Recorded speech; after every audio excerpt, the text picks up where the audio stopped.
Good morning विद्यार्थी मित्रों, केम छो? विद्यार्थी मित्रों, गई काले આપણે અહીંયા બળ કુલમ બળ વિશેની આપણે વાત કરી હતી મિત્રો. તો જે કુલમ બળ છે એનું જે સૂત્ર છે એ કંઈક આ રીતે છે. આપણે F ઇઝ ઇક્વલ ટુ ગઈકાલે આપણે જોયેલું છે કે Q1 Q2 upon R². Okay, તો હવે આપણે એનું સદિશ સ્વરૂપે નિરૂપણ જોઈએ છે મિત્રો. શું જોવાનું છે? કુલમ બળનું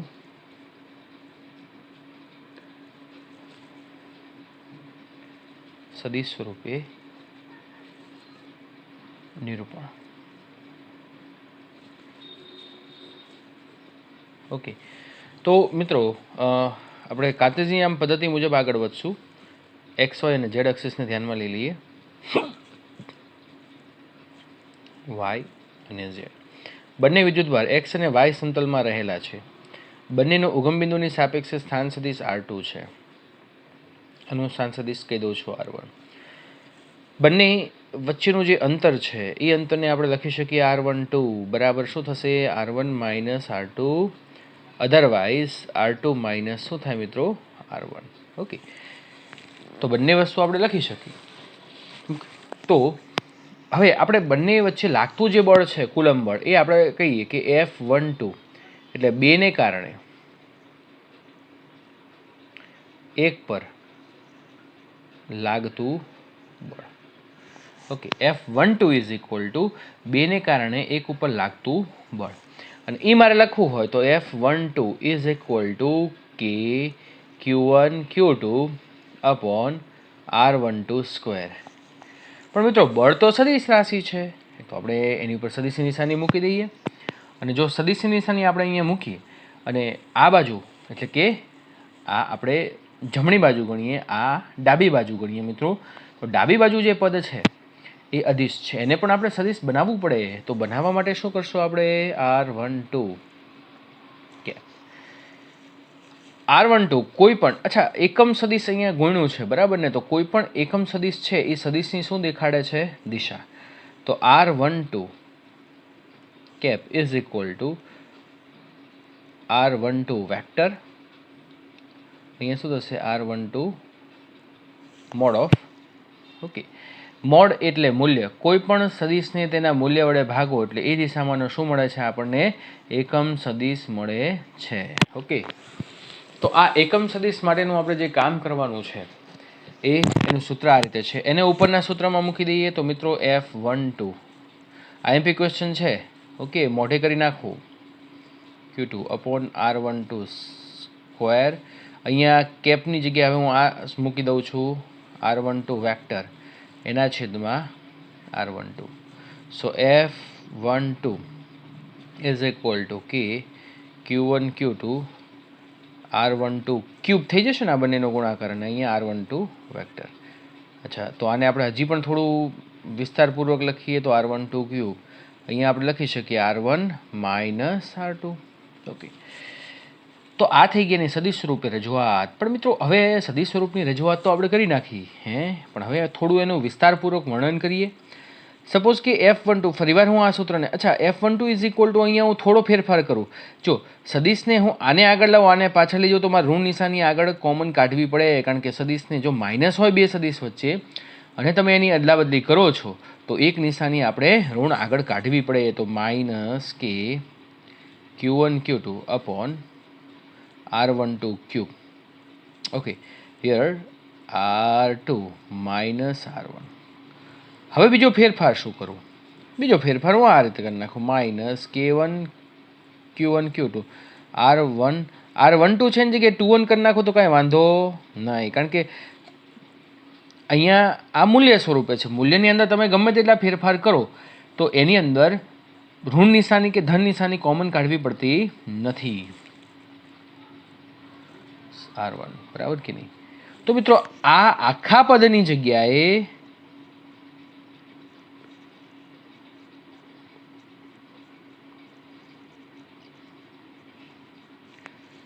F12 ઇઝ ઇક્વલ ટુ હું લખી શકું R2 માઇનસ R1 F21.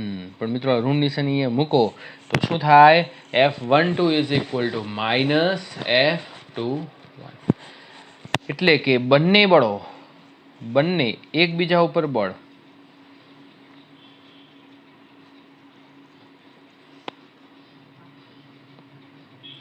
પરસ્પર વિરુદ્ધ દિશામાં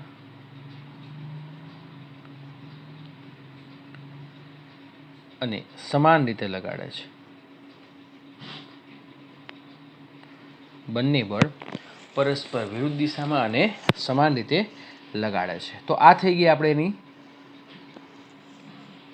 સદિશ સ્વરૂપે રજૂઆત. ઓકે મિત્રો, ચલો સરસ.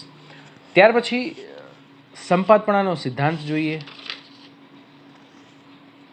તો સંપાતપણાનો સિદ્ધાંત એટલે બહુ સિમ્પલ.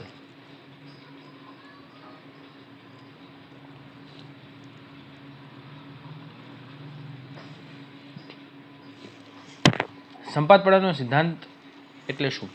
તો મિત્રો ધારો કે કાર્ટેઝિયન યામ પદ્ધતિ અનુસાર આપણે જોવા જઈએ તો બધા જ વિદ્યુત ભારો અહીંયા n વિદ્યુત ભારો છે. ઓકે, એટલે Q1 Q2 અપ ટુ શું છે n વિદ્યુત ભાર. મિત્રો આ એક વિદ્યુત ભાર ઉપર બધા વિદ્યુત ભાર વડે લાગતું જે બળ છે, સપોઝ કે દરેકના સ્થાન સદિશ આપણે કહી દઈએ R1, આનું સ્થાન સદિશ કહી દઈશું R2, આનું સ્થાન સદિશ કહી દઈશ R3, અને બધા જ વડે આની ઉપર જે બળ લાગે છે, બરાબર ને, એ સપોઝ કે હું અહીંયા કહી શકું કે F2 ઉપર લાગતું કુલ બળ એટલે કે Q2 ઉપર લાગતું કુલ બળ.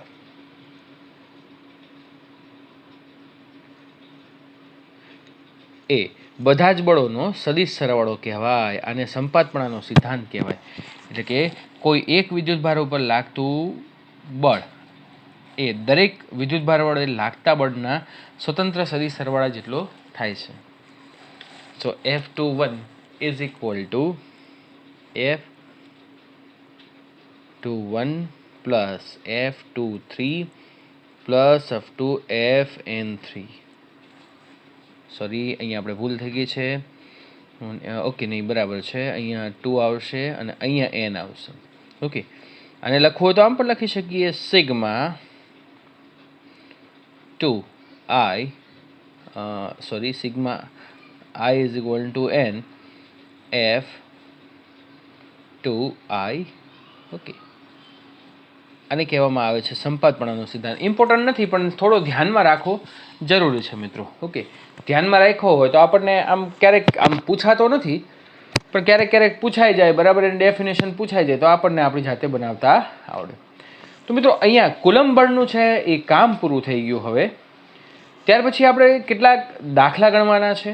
ઓકે, દાખલા ગણવા માટે હવે જો મિત્રો તમને કહી દઉં કે 30% સિલેબસ પહેલાં કપાયેલો હતો. આ વખતે સરકારે કંઈ હજી નક્કી કર્યું નથી. જો પરિસ્થિતિ એવી ને એવી હશે તો 30% સિલેબસ છે એ પાછો તમારે રિડ્યુસ થઈ જશે, પણ આપણે એવું કહી ન શકાય કે 30% સિલેબસ અત્યારથી ઓછો.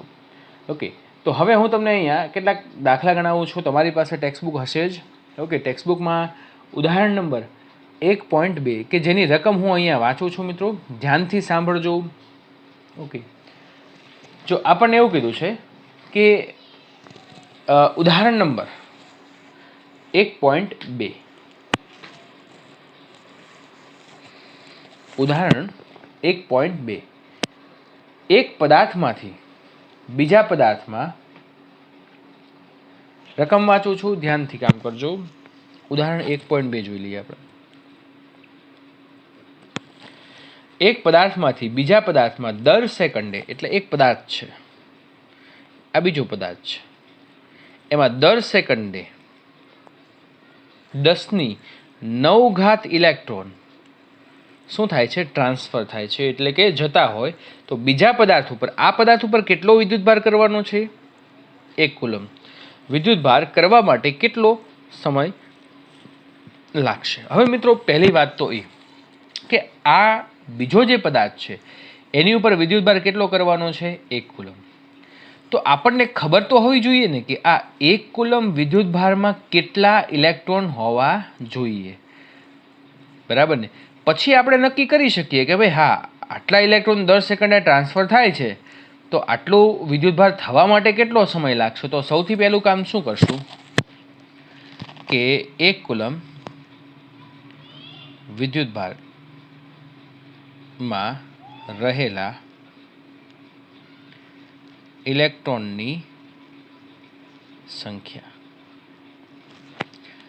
તો Q ઇઝ ઇક્વલ શું થશે? Ne.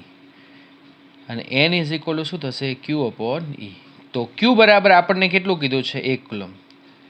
એના છેદમાં E બરાબર મેં તમને પહેલાં જ કીધું હતું કે મૂળભૂત વિદ્યુતભાર છે. શું લેવાનું?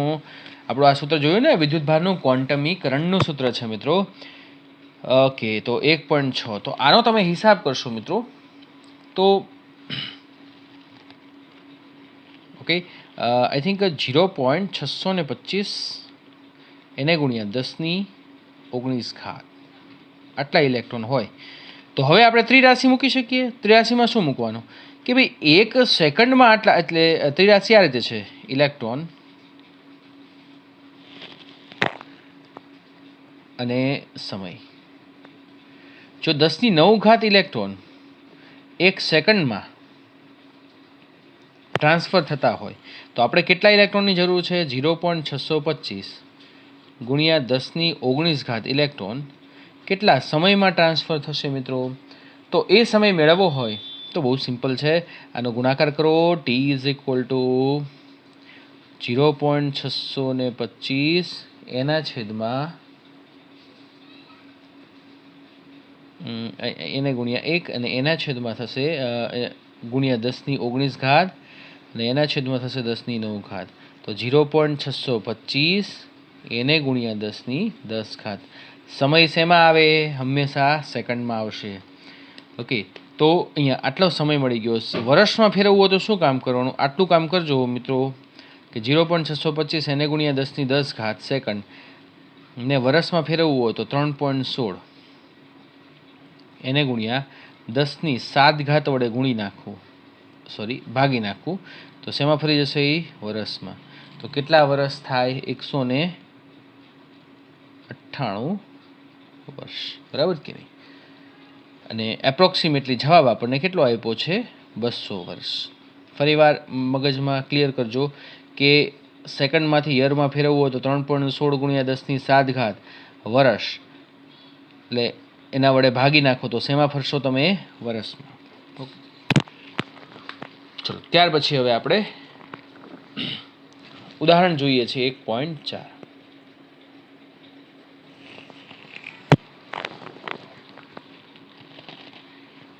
બે બિંદુવત વિદ્યુતભારો વચ્ચેના સ્થિર બળ માટેનો કુલમનો નિયમ અને બે સ્થિર બિંદુવત દળો વચ્ચે. ઉદાહરણ 1.4 આપણા એનસીઆરટી ટેક્સ્ટબુકનો ઉદાહરણ 1.4.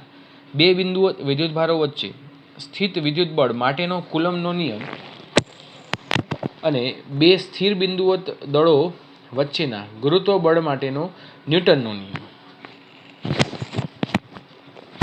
આ જે નિયમ છે એ બંનેનો આધાર એ વિદ્યુતભારો અને દળ વચ્ચેના અંતરના વ્યસ્ત વર્ગમાં છે. તો ઇલેક્ટ્રોન અને પ્રોટોન અને બે પ્રોટોન વચ્ચે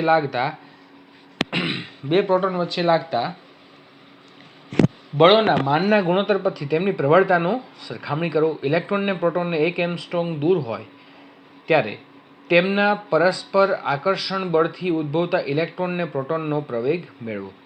અચ્છા મિત્રો, આપણને અહીંયા બે બળની વાત કરી છે. એક સ્થિત વિદ્યુત બળની વાત કરી છે અને એક આપણને ગુરુત્વ બળની વાત કરી છે. તો જ્યારે આપણે વિદ્યુત ભારની વાત કરતા હોય તો આપણી માટે લાગતું જે બળ છે વિદ્યુતભારો વચ્ચે એ તો શું થશે કે Q1 Q2 અપોન r². અને જે અહીંયા ગુરુત્વાકર્ષણ બળ છે જે આપણે ભણ્યા હતા એ G m1 m2 upon r². તો આ બંનેને હું એકબીજાના છેદમાં લઈ લઉં મિત્રો તો r² થઈ જાય કેન્સલ. તો અહીંયા થશે કે Q1 Q2 upon G m1 m2. Okay, r² એ તો જો અંતરના વર્ગના વ્યસ્ત પ્રમાણમાં છે એટલે બંને અહીંયા કેન્સલ થઈ જશે. તો પહેલું કામ કોની માટે કરવાનું છે? ઇલેક્ટ્રોન અને પ્રોટોન માટે કરવાનું છે. અને બીજું કામ છે એ બે પ્રોટોન માટે કરવાનું છે. જો હવે અહીંયા હું પહેલી પરિસ્થિતિ માટે શું લઈશ? ધારો કે ઇલેક્ટ્રોન અને પ્રોટોન ની આપણે વાત કરતા હોઈએ તો બંને માટે વિદ્યુતભાર તો સમાન જ. હા, Q1 is equal two Q2 is equal two કેટલા થશે મિત્રો? 1.6. એને ગુણ્યા શું થશે? 10⁻19 ઘાત. પણ બંનેના દળ જુદા જુદા. હવે આ વસ્તુ ખાસ યાદ રાખવાની છે. એમઈ અને એમઈ, એમપી એટલે પ્રોટોનનું દળ. પ્રોટોનનું દળ કેટલું થશે? 1.67. એને ગુણ્યા 10⁻27 ઘાત. આ કિંમત દીધેલી નથી હોતી, બધાએ યાદ રાખવાની છે. એમઈ ઇઝ ઇક્વલ ટુ 9.1 અથવા 11. એને ગુણ્યા 10⁻31 ઘાત કિલોગ્રામ. ઓકે, હું તમને યાદ રાખવા માટેનું કહીશ, કારણ કે ક્યારેક બોર્ડની એક્ઝામમાં આ નથી આપેલી હોતી અને આપણે યાદ રાખવી પડે છે, ત્યારે આપણે કોઈ પ્રકારનો વિરોધ ન કરી શકીએ. ઓકે, તો હવે આ બધી કિંમત હું આની અંદર મૂકી દઉં તો F/Fg. ચલો, K બરાબર હમણાં જ આપણે અચળાંકની વાત કરી હતી કે 9 × 10⁹ Q1 Q2 એટલે 1.6, બંનેનું સરખું છે એટલે વર્ગ. એને ગુણ્યા 10⁻38. એના છેદમાં G 6.67. એને ગુણ્યા 10⁻11 ઘાત. 1.67 MP. M1 એટલે MP, M2 એટલે ME. 67 ગુણ્યા 10⁻27.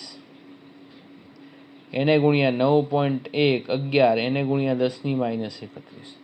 તો મિત્રો આ બંનેનો તમે હિસાબ કરો એટલે એપ્રોક્સિમેટલી, થોડું કામ તમારે જાતે કરવું પડશે, એપ્રોક્સિમેટલી આન્સર છે એ 2.27. એને ગુણ્યા શું છે? 10⁻39.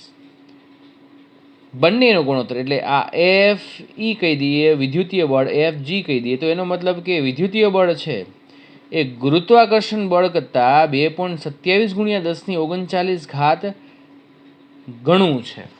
મિત્રો હંમેશા બે વિદ્યુતભારો હોય ને, બે વિદ્યુતભારો પર લાગતું જે બળ છે એ બંને વચ્ચે લાગતા ગુરુત્વાકર્ષણ બળ કરતાં 10⁻39, એટલે કે ઇલેક્ટ્રોનને પ્રોટોનની વાત કરી છે, 10⁻39 ગણું છે. ઓકે, આ જ કામ આપણે ધારો કે કોની માટે કરવાનું છે? બે પ્રોટોન માટે. હવે હું તમને ખાલી આટલું કામ તમારે જાતે કરવાનું છે. બે પ્રોટોન માટેની વાત કરી છે મિત્રો. તો F/Fg ઇઝ ઇક્વલ ટુ આ જ સૂત્રનો ઉપયોગ કરવાનો છે. બે પ્રોટોન છે, બરાબર કે નહીં? તો બંનેના વિદ્યુતભાર સમાન થશે એટલે Ke² કહી દઉં, અને બંનેના દળે સમાન થશે એટલે Gm² કહી દઉં. ઓકે, તો K બરાબર શું થાય? 9 × 10⁹ ઘાત. E બરાબર શું થશે? 1.6 વર્ગ. એને ગુણ્યા 10⁻38. ઓકે, G બરાબર 6.67. એને ગુણ્યા શું થશે મિત્રો? 10⁻11 ઘાત. M ઇઝ ઇક્વલ ટુ એનું દળ છે એ 1.67 નો વર્ગ. એને ગુણ્યા 10⁻27 ઘાતનો વર્ગ એટલે 10⁻54. તો એનો તમે હિસાબ કરો. આનો આન્સર આવે છે 1.3. એને ગુણ્યા 10⁻36 ઘાત. એટલે બે પ્રોટોન વચ્ચે લાગતું જે કુલમ બળ છે એ ગુરુત્વાકર્ષણ બળ કરતાં આપણે લખી શકીએ શું છે? આ રીતે. ઓકે, ચલો પછી આપણને એવું કીધું છે બીમાં કે ઇલેક્ટ્રોન ને પ્રોટોન વચ્ચેનું અંતર, એટલે કે ઇલેક્ટ્રોન, અહીંયા ઇલેક્ટ્રોન છે અને અહીંયા શું છે? પ્રોટોન છે. બંને વચ્ચેનું અંતર 1 એંગસ્ટ્રોમ જેટલું હોય એટલે R બરાબર શું આપ્યું છે? 1 એંગસ્ટ્રોમ. તો બંને વચ્ચે લાગતા બળની વાત કરવાની છે ને ઉદ્ભવતો પ્રવેગ, એટલે પ્રવેગ મેળવવું હોય દોસ્તો પહેલાં તો બળ મેળવી લઈએ કે E² અપોન શું થશે મિત્રો? R². તો 9 ગુણ્યા 10⁹ ઘાત. જો બંનેના વિદ્યુતભાર તો સમાન જ છે, 1.6. એને ગુણ્યા 10⁻19 ઘાત, બરાબર. પણ એનો વર્ગ કરવો પડે ને આપણે, તો આ વર્ગ કરી નાખીએ. 38 થઈ ગયું. લ્યો, અને એના છેદમાં R એટલે 1 એંગસ્ટ્રોમ. 1 એંગસ્ટ્રોમ બરાબર શું થાય મિત્રો? 1 ગુણ્યા 10⁻10 ઘાત. એટલે અહીંયા લખીએ R² એટલે 1 ગુણ્યા 1 નો વર્ગ 1, 10⁻10 ઘાતનો વર્ગ શું થશે મિત્રો? 10⁻20 ઘાત. તો હવે આપણે અહીંયા શું કામ કરવાનું છે? અચ્છા, આ બળ મળી ગયું. ચલો, બળ છે એ વોટેવર જે કાંઈ પણ આપણે અત્યારે બળ છે એ આપણને 2.3 ગુણ્યા શું મળશે? 10⁻8 ઘાત ન્યૂટન મળશે. આટલું બળ આપણને મળશે. ઓકે, તો મિત્રો અહીંયા આ બળ મળે ને. અચ્છા, મારે પ્રવેગ મેળવવો છે, ઇલેક્ટ્રોનનો પ્રવેગ મેળવવો હોય તો શું થાય? ME AE. તો AE is equal two F upon શું થશે? ME. તો શું કામ કરશો મિત્રો? તો 2.3 એને ગુણ્યા 10⁻8 ઘાત. એના છેદમાં 9.1 એને ગુણ્યા 10⁻31. જે આન્સર આવે મીટર પ્રતિ સેકન્ડ સ્ક્વેર. પ્રોટોન માટે કામ કરવું હોય તો આ એફ જ લેવાનું છે. પ્રોટોન માટે એફ ઇઝ ઇક્વલ ટુ શું થશે? MP AP. તો AP is equal to f upon MP. F કેટલા આવ્યા છે? 2.3 એને ગુણ્યા 10⁻8 અને એના છેદમાં MP એટલે 1.67 એને ગુણ્યા 10⁻27. આટલું કામ કરો મિત્રો એટલે તમારો જવાબ આવી જશે. ઓકે, ચલો. ઓકે મિત્રો, તો બીજા જે દાખલા છે એ આપણે નેક્સ્ટ ટાઈમ ગણશું. ત્યાં સુધી બધાએ સૂત્ર પાકા કરી નાખવાના છે. સદિશ સ્વરૂપ IMP ક્વેશ્ચન છે, મોઢે કરી નાખવાનું છે મિત્રો. ઓકે, ચલો આટલે સુધી રાખીએ છીએ મિત્રો. નેક્સ્ટ ટાઈમ ફરીવાર આગળ વધશું. ત્યાં સુધી બધાને bye bye, take care, thank you very much. તબિયતનું ધ્યાન રાખજો, બહુ બહાર નહીં ફરતા, અત્યારે બહુ તકલીફવાળું થઈ ગયું છે. ઓકે, ચલો આટલે સુધી રાખીએ.